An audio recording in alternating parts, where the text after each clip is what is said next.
नमस्कार मित्रांनो, आजची ही माहिती प्रत्येक रेशन कार्ड धारकासाठी खूप महत्त्वाची आहे, म्हणून हा व्हिडिओ नक्की शेवटपर्यंत पहा.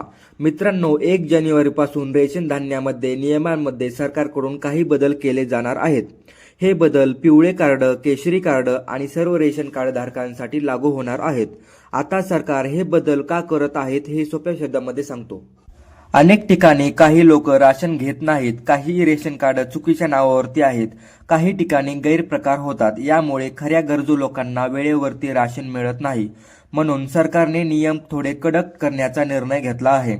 आता 1 जानेवारीपासून काय बदल होणार आहेत ते सोप्या भाषेमध्ये सांगतो. पहिला बदल म्हणजे तुमचे आधार कार्ड रेशन कार्डला लिंक असणे गरजेचे आहे. लिंक नसेल तर राशन मिळण्यास अडचण होऊ शकते. दुसरा बदल, घरातील सर्व लोकांची ई-केवायसी पूर्ण असली पाहिजे. ई-केवायसी नसेल तर राशन थांबू शकते.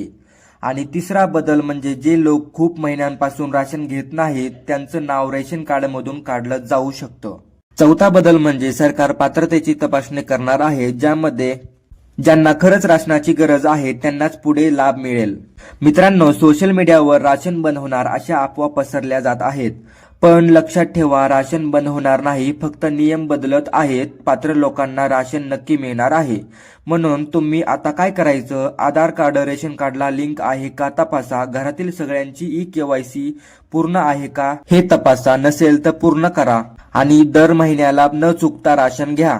काही अडचण असेल तर जवळच्या रेशन दुकानामध्ये नक्की चौकशी करा. सरकारी योजना आपल्या हक्काच्या आहेत. ह्या योजना मिळवण्यासाठी नियम पाळणे गरजेचे आहे. ही माहिती घरच्यांना आणि ओळखीच्या लोकांना नक्की सांगा. व्हिडिओ आवडला असेल तर व्हिडिओला लाईक आणि चॅनलला सबस्क्राईब करायला विसरू नका, कारण आपल्या चॅनलवरती अशाच प्रकारचे माहितीपूर्ण अपडेट येत राहतात. धन्यवाद.